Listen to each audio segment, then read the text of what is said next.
My dear students, good morning everybody. I am Lakshmi Manohari, faculty in preschool teacher training, working in Government Junior College for Girls, Hussainialam.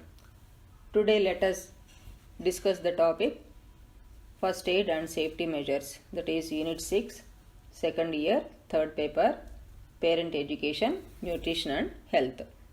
In this chapter, we are going to learn definition of first aid, importance of first aid, rules to be followed while doing first aid, contents of first aid box, first aid procedures, then providing child safe preschool environment. First let us see what is first aid. First aid is defined as the immediate action we take when the child is injured or suddenly fell ill before going to the doctor, or first aid is the initial assistance or treatment given to a casualty for any injury or sudden illness before the arrival of a doctor. మనం ఇప్పుడు ప్రథమ చికిత్స అంటే ఏంటో తెలుసుకుందాం. దాని నిర్వచనం: బిడ్డకు దెబ్బ తగిలినప్పుడు లేదా సడన్గా జబ్బు పడినప్పుడు వైద్యుని దగ్గరికి వెళ్ళే లోపల ముందుగా వెంటనే ఇచ్చు సహాయమును ప్రథమ చికిత్స అంటారు. Now let us know the importance of first aid. The objective of first aid is to provide temporary assistance to prevent or minimize complications even before medical help can be given. In some instances, the immediate assistance may save a child from death or permanent disabilities. First aid promotes recovery. First aid knowledge enables the individual to determine the nature and extent of an injury. ప్రథమ చికిత్స యొక్క ప్రాముఖ్యత ఏమిటంటే వైద్య సహాయం అందే లోపల తాత్కాలిక సహాయం అందించి సమస్య పెద్దది కాకుండా నివారించడం. కొన్ని సంఘటనల్లో సహాయం వెంటనే అందడం వలన వారిని మృత్యుముఖం నుండి తప్పించవచ్చు లేదా వారికి శాశ్వత అంగవైకల్యం కలగకుండా కాపాడవచ్చు. ప్రథమ చికిత్స త్వరగా కోలుకోవడానికి సహాయపడుతుంది. గాయం యొక్క స్వభావం మరి గాయం ఎంత పెద్దదో నిర్ణయించడానికి ప్రథమ చికిత్స యొక్క జ్ఞానము తోడ్పడుతుంది. అంటే ఏ గాయానికి ఏ చికిత్స అందించాలి, ఎంతవరకు ప్రథమ చికిత్స చేయాలి అనే జ్ఞానము ప్రతి ఒక్కరికి తెలిసి ఉండాలి. Now let us see the rules to be followed while doing first aid. Do the things in an order. First, treat for breathing. Here, every second is important for the survival of casualty. Don't overdo. Do only as much as required. Next one, don't allow people to crowd around the casualty. Here we have to allow fresh air for the casualty. Next one, see that proper medical help is available to casualty at the earliest by sending message to a doctor or an ambulance. ప్రథమ చికిత్స చేయనప్పుడు పాటించవలసిన లేదా అనుసరించవలసిన సూత్రాలు తెలుసుకుందాం. మనము చేయు ప్రథమ సహాయం ఒక క్రమ పద్ధతిలో జరగాలి.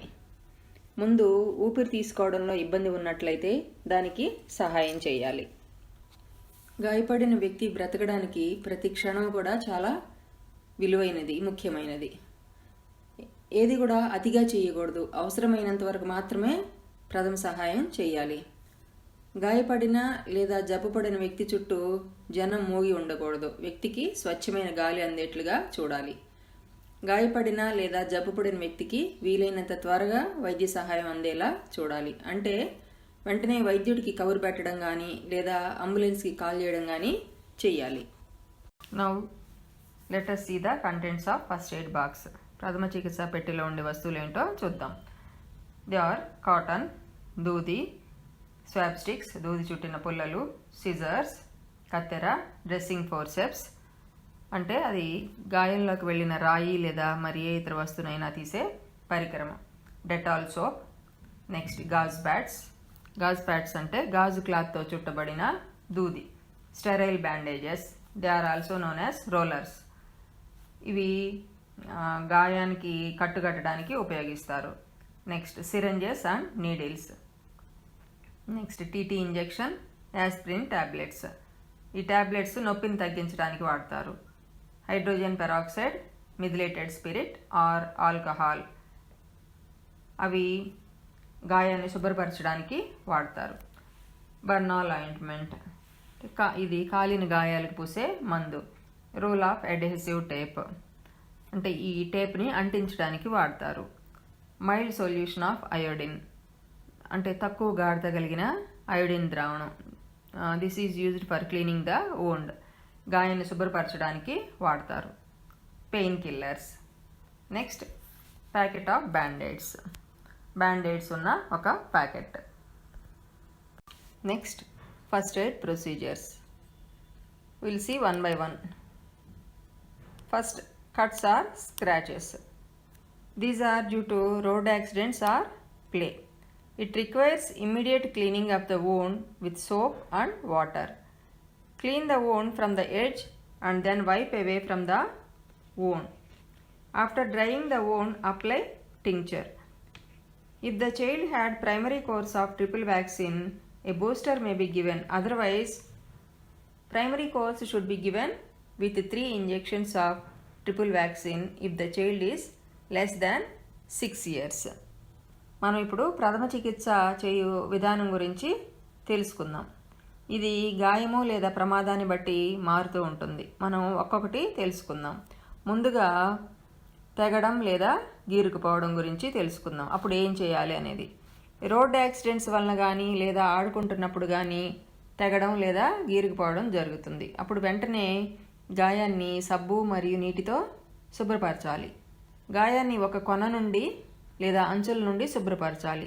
గాయం ఆరిన తర్వాత టింక్చర్ని దూది సహాయంతో పూయాలి. బిడ్డ వయసు 6 సంవత్సరాల లోపల ఉన్నట్లయితే ఈ primary course of triple vaccine అంతకుముందే ఇచ్చి ఉంటే బూస్టర్ డోసు ఇవ్వాలి. లేనట్లయితే ప్రైమరీ కోర్సు ఇవ్వాలి. ట్రిపుల్ వ్యాక్సిన్ 3 ఇంజెక్షన్స్గా ఇవ్వాలి. Next, bringing out ingested foreign body. In this first one, choking. If unfortunately any foreign body has gone into respiratory tract, the child may have severe cough expelling the foreign body out, or the child may go into acute obstruction, choking and death. This requires immediate action. If it is a small child, he can be held with his feet up and the back is given vigorous taps to dislodge the foreign body. If he is a little older child, he is held across your lap with the head down and tapped on the back. It is shown in the picture clearly. లోపలికి వెళ్ళిన వస్తువును బయటికి తీయడం. దీనిలో ముందుగా మనం ఉక్కిరి బిక్కిరి రావడం, ఊపిరాడకుండడం, అంటే కొన్నిసార్లు పిల్లలు ఆడుకునేటప్పుడు వస్తువులను ముక్కులో కానీ చెవిలో కానీ నోట్లో కానీ పెట్టుకుంటారు. దురదృష్టవశాత్తు ఏదైనా ఒక వస్తువు పిల్లవాడి శ్వాసనాళంలోకి వెళ్ళినట్లయితే అతనికి విపరీతమైన దగ్గు వస్తుంది. దాంతోపాటు వస్తువు కూడా బయటకు వచ్చేస్తుంది. లేదా కొన్నిసార్లు ఊపిరాడకుండా పోయి మరణానికి దారి తీస్తుంది. కాబట్టి వెంటనే స్పందించాలి. చిన్నపిల్లవాడైతే కాళ్ళను పైకి తలను క్రిందికి ఉండేలాగా పట్టుకొని వీపు మీద గట్టిగా తట్టినట్లయితే వస్తువు బయటకు వచ్చేస్తుంది. ఇంకా కొంచెం పెద్ద పిల్లవాడు అయినట్లయితే బిడ్డ యొక్క కాళ్ళు మన ఒడిలో ఉండేలాగా తల క్రిందికి వేళ్లాడేట్లుగా ఉంచి వీపు భాగం మీద గట్టిగా తట్టాలి. ఇది బొమ్మలో చూపబడిన విధంగా చేయాలి. Next, let us see how to remove a foreign body from nose. If the child puts anything into his nostril, ask the child to forcibly breathe out that nostril while closing the opposite nostril and mouth. If it does not come out, consult the doctor. ముక్కు నుండి foreign బాడీని ఎలా వెలికి తీయాలి? పిల్లవాడు ఏదైనా వస్తువును, అంటే చాక్ పీస్ లేదా స్లేట్ పెన్సిల్, దాన్ని బల్బ్ అంటాం, ఇవి రంధ్రాల్లో, ముక్కు రంధ్రాల్లో పెట్టుకున్నప్పుడు అది బయటికి రావడానికి పిల్లవాడిని గట్టిగా అదే ముక్కు నుండి బయటకు చీదమని చెప్పాలి. అంటే పక్క రంధ్రము మరియు నోరు మూసివేసి బయటకు చీదమని చెప్పాలి. బయటకు రానట్లయితే వెంటనే వైద్యుడిని సంప్రదించాలి. Next, let us see how to remove a foreign body from ear. If some insect like mosquito or ant has gone into the ear, grandmother's treatment of putting warm oil into the ear with the head turned to one side is best. The insect will be dead and float and it can be easily removed. ఇప్పుడు చెవిలో ఏదైనా దూరినట్లయితే దాన్ని మనం ఎలా తీయాలో చూద్దాం. చీమ లేదా దోమ లాంటి కీటకాలు చెవిలోకి వెళ్ళినప్పుడు తలను ఒక పక్కకు తిప్పి నులివెచ్చగా ఉన్న నూనెను 2-3 చుక్కలు చెవిలో వేయడం మంచి పద్ధతి. దీనివలన చెవిలోకి వెళ్ళిన చీమ లేదా దోమ చనిపోయి నూనెలో తేలి బయటకు వచ్చేస్తుంది. Next, let us see how to bring out a foreign body from eyes. The eye is a very sensible organ. Hence it needs utmost care. If any foreign body enters the eye, don't let the child rub the eye as the conjunctiva gets hurt. The eye must be washed with clean water where the foreign body may be washed out. If the foreign body is visible, a swab of cotton can be used to remove it. If it does not come out, get medical help. ఇప్పుడు మనం కంటిలో ఏదైనా నలిసి పడితే దాన్ని ఎలా తీయాలో చూద్దాం. కన్ను చాలా సున్నితమైన అవయవం అవడం వలన దానికి రక్షణ చాలా అవసరం. ఏదైనా నలక కంటిలో పడినట్లయితే కంటిని పిల్లవాడు రుద్దకుండా లేదా నులమకుండా జాగ్రత్త పడాలి. దీనివలన కంటి పొర దెబ్బతింటుంది. అలా నులవడం వలన కంటిని పరిశుభ్రమైన నీటితో కడగాలి. దీనివలన కంటిలో ఉన్న నలుసు కొట్టుకుపోతుంది. కంటిలో పడిన నలుసు ఉదాహరణకి కనురెప్పలు కొన్న వెంట్రుకలు ఒక్కొక్కసారి ఊడిపోయి కంటిలో పడిపోతాయి. అలాంటప్పుడు మెత్తని పరిశుభ్రమైన దూదిని తీసుకొని దాని సహాయంతో తొలగించాలి. ఈ ప్రయత్నాలన్నీ అయ్యాక కూడా ఇంకా రాలేదంటే అప్పుడు వైద్యుడిని సంప్రదించాలి. Next, let us see how to stop nose bleed. If there is bleeding from nose due to injury, pinch the nose for few minutes. Apply cold compress and tilt the head backwards. ముక్కు నుండి రక్తం కారుతున్నట్లయితే ఏం చేయాలో చూద్దాం. ఏదైనా దెబ్బ తగలడం వలన ముక్కు నుండి రక్తం కారుతున్నట్లయితే ముక్కును గట్టిగా కొన్ని నిమిషాలు 2 వేళ్లతో అదిమి పట్టుకోవాలి. ఐస్ ముక్కలను ఒక క్లాత్లో పెట్టి అద్దాలి. అంతేకాకుండా తలని వెనక్కి వాల్చి పెట్టాలి. ఈ విధంగా చేసినట్లయితే ముక్కు నుండి రక్తం కారడం ఆగిపోతుంది. Next, first aid procedure for electric shock. When there is an accidental shock due to electricity, please don't touch the child but disconnect the main or separate the child from the source of shock with a wooden stick. If there is an arrest of respiration, start artificial respiration. Electric shock కొట్టినప్పుడు బిడ్డని తాకకుండా వెంటనే main ఆపివేయాలి లేదా కర్రతో బిడ్డను shock కొట్టే వస్తువు నుండి వేరు చేయాలి. లోపకడ్డీ మాత్రం వాడకూడదు. కేవలం కర్రను మాత్రమే ఉపయోగించాలి. శ్వాస ఆడనట్లయితే వెంటనే కృత్రిమ శ్వాసను కల్పించాలి. నెక్స్ట్, ఫెయింటింగ్ అంటే స్పృహ తప్పి పడిపోవడం. The immediate cause of fainting is an insufficient supply of oxygen to the brain. The persons who faint become reddish or bluish or white. The child's clothing must be loosened at neck, chest and waist and allow a free flow of air. Check the pulse. If the casualty wakes up, give a hot drink with sugar. If the casualty does not recover till 5 minutes, get medical help immediately. మెదడుకి సరిపడా oxygen సరఫరా లేనప్పుడు స్పృహ తప్పి పడిపోవడం జరుగుతుంది. స్పృహ తప్పిపోయిన బిడ్డ ఎర్రగా కానీ నీలిరంగులోకి లేదా తెల్లగా పాలిపోయినట్లుగా కానీ కనిపిస్తుంది. అప్పుడు మెడ దగ్గర, ఛాతీ దగ్గర, నడుం దగ్గర వారి దుస్తులను వదిలి చేయాలి. ఇలా చేయడం వలన వారికి మంచిగా గాలిని ప్రసరింపజేయవచ్చు. వారి యొక్క నాడిని కూడా పరీక్షించాలి. అతను స్పృహలోకి వచ్చిన తర్వాత చక్కెర కలిపిన వేడి పాలు త్రాగించాలి. 5 నిమిషాల వరకు అతను కోలుకోనట్లయితే వెంటనే వైద్యుడిని సంప్రదించాలి. Next, convulsions.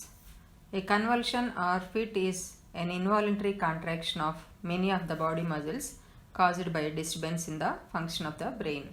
It is not fatal, but try to keep patient from hurting himself. Prevent him from biting his tongue by holding a wooden spoon or stick between his teeth. మూర్చిపోవడం, కన్వల్షన్స్ని మూర్చిపోవడం అని కూడా అంటారు. మెదడు పనిచేయడంలో భంగం కలిగినప్పుడు శరీర కండరాలు సంకోచిస్తాయి. ఇది మరణానికి దారితీసే అంత పెద్ద సమస్య కాదు, కానీ ఇది వచ్చినప్పుడు రోగి తనని తాను గాయపరచుకోకుండా మనం నివారించాలి. అతని పళ్ళ మధ్య అంటే దవడల మధ్య కర్రను కానీ లేదా చెక్క స్పూన్ కానీ పెట్టి అతను తన నాలుకను కొరుక్కోకుండా చేయాలి. Next, fever. When the child has high fever, let us know what to do. A moderate fever is not harmful, but a temperature of above 100 degrees Celsius or 1 or 2 degrees Fahrenheit can be dangerous and may trigger fits in infants and young children. Make the patient comfortable in surroundings that are evenly warm, preferably in bed, and let her rest. Give the casualty plenty of fluids to drink. A child may be given the recommended dose of paracetamol syrup and should be sponged with cold water to lower the temperature. సాధారణ జ్వరం హాని కాదు, కానీ అధిక శరీర ఉష్ణోగ్రత ఉన్నప్పుడు అంటే 1 or 2 degrees Fahrenheit కంటే ఎక్కువ ఉన్నప్పుడు ప్రమాదానికి దారితీస్తుంది. అంటే చిన్నపిల్లల్లో మూర్ఛలు రావచ్చు. బిడ్డకు విశ్రాంతినివ్వాలి. ఎక్కువగా ద్రవ ఆహార పదార్థాలను త్రాగడానికి ఇవ్వాలి. పారాసిటమాల్ సిరప్ను సూచించబడిన మోతాదులో బిడ్డకు ఇవ్వాలి. చల్లని నీటితో తడిపిన గుడ్డతో శరీర భాగాలను తుడవాలి. దీనివలన శరీర ఉష్ణోగ్రత తగ్గుముఖం పడుతుంది. Next, earache. When the child has earache, let us know what to do. A child with earache may be given the recommended dose of paracetamol syrup and hold a source of heat such as covered hot water bottle or a bag containing with hot water against the affected ear. బిడ్డకు చెవి నొప్పి వచ్చినప్పుడు నొప్పి తగ్గడానికి సూచించబడిన మోతాదులో paracetamol సిరప్ను వాడాలి. వేడి నీటితో ఉన్న ఒక బాటిల్ కానీ లేదా బ్యాగ్ను కానీ గుడ్డలో చుట్టి లేదా వేడి నీటిలో ముంచిన గుడ్డతో కానీ నొప్పి వచ్చిన చెవి దగ్గర పెట్టి అద్దాలి. లేదా వేడి అన్నం కానీ లేదా వేడి చేసిన ఉప్పు కానీ గుడ్డలో పెట్టి ఆ గుడ్డతో నొప్పి ఉన్న భాగంలో అద్దాలి. దీన్ని కాపడం అని కూడా అంటారు. ఇలా చేయడం వలన బిడ్డకు నొప్పి నుండి ఉపశమనం కలుగుతుంది. Next, toothache. When a child is suffering from toothache, what should we do? A child may be given the recommended dose of paracetamol syrup or plug a cavity with cotton wool soaked in oil of cloves next to the tooth or cover with a hot water bottle to relieve pain. బిడ్డకు పంటి నొప్పి వచ్చినప్పుడు నొప్పి తగ్గడానికి సూచించబడిన మోతాదులో paracetamol సిరప్ను ఇవ్వాలి. లవంగ నూనెలో ముంచిన దూదిని పంటి మధ్య నొక్కి పెట్టినట్లయితే నొప్పి నుండి ఉపశమనం కలుగుతుంది. వేడి నీరు ఉన్న బాటిల్ను గుడ్డలో చుట్టి దానిని ముఖానికి వత్తి పెట్టుకోమని చెప్పాలి. ఇలా చేయడం వలన నొప్పి తగ్గుతుంది. నెక్స్ట్, ఫైర్ యాక్సిడెంట్స్ అంటే అగ్ని ప్రమాదాలు. If child's clothes catch fire, wrap the child immediately in a coat or blanket or throw cold water on him and don't allow the child to run around in panic. Don't attempt to remove the clothing from burnt area and don't apply oil or ointment. Use sterile gauze and don't put cotton directly on the burnt area. And don't disturb the blisters. Give him fluids to drink because he is losing water from the burnt area. If burns are extensive, take him to a hospital for immediate care. బిడ్డ యొక్క దుస్తులకు నిప్పు అంటుకున్నట్లయితే అతన్ని దుప్పట్లో చుట్టాలి లేదా చల్లని నీటిని అతని మీద పోయాలి. భయంతో పిల్లవాడు పరిగెత్తకుండా చూడాలి. కాలిన భాగం నుండి దుస్తులను తొలగించే ప్రయత్నం చేయకూడదు. ఎటువంటి నూనె కానీ ఆయింట్మెంట్ కానీ పూయకూడదు. స్టెరైల్ గాజును వాడాలి. అంతేగాని డైరెక్ట్గా కాలిన ప్రదేశం మీద దూదిని పెట్టకూడదు. బొబ్బలను చితపకూడదు. కాలిన ప్రదేశం నుండి నీటిని కోల్పోతూ ఉంటాడు కాబట్టి అతనికి త్రాగడానికి ద్రవ పదార్థాలని ఇవ్వాలి. గాయాలు తీవ్రంగా ఉన్నట్లయితే వెంటనే డాక్టర్ను సంప్రదించాలి. నెక్స్ట్ మైనర్ బర్న్స్ అంటే చిన్న చిన్న కాలిన గాయాలు. Burns can be caused by dry heat like fire, contact with hot metals, electricity, chemicals and radiation. Scales can be caused by boiling water, steam and oil. Flood the injured part with cold water for about 10 minutes to stop the burning and relieve the pain. Gently remove any jewelry or constructing clothing from the injured area before it begins to swell. Cover the area with a sterile dressing or any clean, non-fluffy material. చిన్న చిన్న కాలిన గాయాలకి ఎలా first aid ఇవ్వాలో చూద్దాం. వేడిగా ఉన్న లోహాన్ని లేదా వస్తువును ముట్టుకున్న లేదా విద్యుద్ఘాతం వలన, రసాయనాలు చేతి మీద పడినప్పుడు కాలడం వలన గాయాలు ఏర్పడతాయి. మరిగిన నీరు లేదా నూనె చేతి మీద పడినప్పుడు లేదా చేతికి ఆవిరి కొట్టినప్పుడు బొబ్బలు ఏర్పడతాయి. ఈ గాయపడిన భాగం మీద 10 నిమిషాల వరకు చల్లని నీరు పోయాలి. దీనివలన మండటం వలన కలిగిన నొప్పి నుండి ఉపశమనం దొరుకుతుంది. దెబ్బతిన్న భాగం నందు వాపు రాకముందే ఆ భాగంలో ఉన్న నగలు, దుస్తులు మొదలైనవి తొలగించాలి. ఆ భాగాన్ని స్టెరైల్ డ్రెస్సింగ్తో చుట్టాలి. Next drowning accidents. Due to drowning or shock, the child's breathing can stop and this requires emergency mouth-to-mouth breathing. Put the child on its stomach and raise the feet with help of a box or with your own knees and drain the ingested water first. Now put the baby on a table or cot on his back and tilt the head back with chin up. If the child is little older, pinch the nose. Otherwise, seal both his mouth and nose with your mouth and blow air slowly. Give a break and then repeat. Do this 15 to 20 times per minute. But never give artificial respiration to a child who is already breathing. నీటిలో మునిగిపోయినప్పుడు లేదా shock వలన బిడ్డ యొక్క ఊపిరి ఆగిపోవచ్చు. వెంటనే దీనికి మనం నోటి నుండి నోటికి శ్వాసను అందించాలి. అంటే మన యొక్క నోటి ద్వారా బిడ్డ నోట్లోకి మనం గాలిని ఊదాలన్నమాట. బిడ్డను బోర్లా పడుకోబెట్టి అతని పాదాలను ఎత్తి ఉంచి బిడ్డ తాగిన నీటిని బయటకు వచ్చేలాగా చేయాలి. ఇప్పుడు బిడ్డను బల్ల మీద కానీ మంచం మీద కానీ తలను వెనక్కు వంచి గడ్డం పైకి వచ్చేలాగా వెల్లికలా పడుకోబెట్టాలి. 2 వ్రేళ్లతో ముక్కును మూసి నోట్లో నోరు పెట్టి గాలిని నెమ్మదిగా ఊదాలి. కొంచెం ఆగి మరలా ఊదాలి. ఇదే విధంగా నిమిషానికి 15 నుండి 20 సార్లు చేయాలి. కానీ అతను అప్పటికే శ్వాసించగలుగుతుంటే మాత్రం కృత్రిమ శ్వాస ఇవ్వకూడదు. Next first aid procedure for fall from height. When the child falls he may injure himself. For bruise, cold compress is good. For small cuts, tincture iodine is the best. Bigger wounds may require stitching and bandaging. If fracture is suspected, immobilize the whole part and don't give anything to eat except sips of water till the doctor comes. ఎత్తు నుండి క్రిందకి పడిపోయినప్పుడు బిడ్డకి ఎలాంటి ప్రథమ చికిత్స ఇవ్వాలో చూద్దాం. బిడ్డ ఎత్తు నుండి పడిపోయినప్పుడు గాయపడతాడు.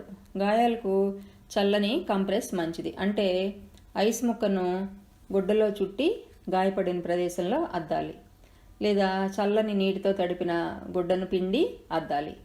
చిన్న చిన్న గాయాలకు టింక్చర్ అయోడిన్ మంచిది. పెద్ద గాయాలైతే కుట్లు వేయాల్సిన అవసరం రావచ్చు మరియు కట్టుగట్టాలి. ఎముకలు విరిగినట్లు అనుమానం వస్తే ఆ భాగాన్ని మొత్తం కదిలించకుండా అలాగే ఉంచాలి. తినడానికి ఏమీ ఇవ్వకూడదు. డాక్టర్ వచ్చే వరకు కూడా త్రాగడానికి కొంచెం కొంచెం నీరు మాత్రమే ఇవ్వాలి. Next, to control bleeding. If the wound is small, cover it with tincture of benzoin or with band-aid strip. If little deeper and bigger, it may require suturing, and this requires doctor's care. Control the bleeding with firm pressure on the bleeding point. Raise and support the bleeding part till it stops. If it is a glass cut injury and if you think few glass pieces are there inside the wound, cover the wound loose and apply pressure over the pressure point and take him to a doctor. రక్తస్రావమును ఎలా అరికట్టాలి? రక్తస్రావం జరుగుతున్న భాగాన్ని గట్టిగా నొక్కి పట్టుకోవాలి. రక్తస్రావం ఆగిపోయే వరకు ఆ భాగాన్ని ఎత్తులో ఉంచాలి. గాయం చిన్నదైతే టింక్చర్ ఆఫ్ బెంజాయిన్తో గాయాన్ని శుభ్రపరిచి బ్యాండేడ్ వేయాలి. గాయాలు పెద్దవి అయినట్లయితే డాక్టర్ దగ్గరికి తీసుకువెళ్ళాలి. Next, let us see first aid for animal bites. Wash the wound thoroughly with soap and warm water. Pat dry and cover with an adhesive dressing or a small sterile dressing. For serious wounds, control bleeding by applying direct pressure and raising the injured part. Cover the wound with a sterile dressing. Take him to the doctor. జంతువుల కాట్లు, వాటికి మనం ప్రథమ చికిత్స ఎలా చేయాలో తెలుసుకుందాం. గాయాన్ని గోరువెచ్చని నీటితో మరియు సబ్బుతో శుభ్రపరచాలి. తడి ఆరిపోయే వరకు అద్ది స్టెరైల్ డ్రెస్సింగ్ చేయాలి. తీవ్రమైన గాయాలైతే రక్తస్రావం అవుతున్న భాగాన్ని ఎత్తులో పెట్టి నొక్కి పట్టి ఉంచాలి. వెంటనే డాక్టర్ని సంప్రదించాలి. Next, first aid procedure for insect stings. Remove the sting if it is still there with tweezers. Apply a cold compress for 20 minutes to relieve pain and minimize swelling. కీటకాలు కుట్టినట్లయితే కీటకం కుట్టినప్పుడు దాని వాడిగా ఉన్న అవయవం చర్మంలో దిగుతుంది. అది ఇంకా చర్మంలో ఉన్నట్లయితే దాన్ని ట్వీజర్తో, అంటే చిన్న పట్టకారు, దాన్ని శ్రావణం అని కూడా అంటారు, పట్టకారుతో ట్వీజర్తో తీసివేసి ఆ ప్రదేశంలో చల్లని నీటితో తడిపి పిండిన గుడ్డను అద్దాలి, లేదా ఐస్ ముక్కతో ఒక 20 నిమిషాల వరకు అద్దాలి. అలా చేయడం వలన నొప్పి మరియు వాపు నుండి ఉపశమనం లభిస్తుంది. Next, first aid for snake bites. Lay the casualty down. Tell her to keep calm and still. Wash the wound thoroughly with soap and water. If available, secure and support the injured part. Keep the wounded part below the level of the heart so that the venom is contained locally. పాముకాటుకి గురైన వ్యక్తి ప్రశాంతంగా కదలకుండా ఉండేలాగా చూడాలి. గాయాన్ని సబ్బుతో నీటితో శుభ్రపరచాలి. కాటు వేయబడిన భాగానికి పై భాగంలో గుడ్డతో గట్టిగా కట్టాలి. దీనివలన విషం పై భాగాలకు వ్యాపించకుండా ఉంటుంది. కాటుకి గురి కాబడిన భాగాన్ని క్రిందికి ఉంచాలి, అంటే గుండె కంటే తక్కువ ఎత్తులో ఉండేట్లుగా చూడాలి.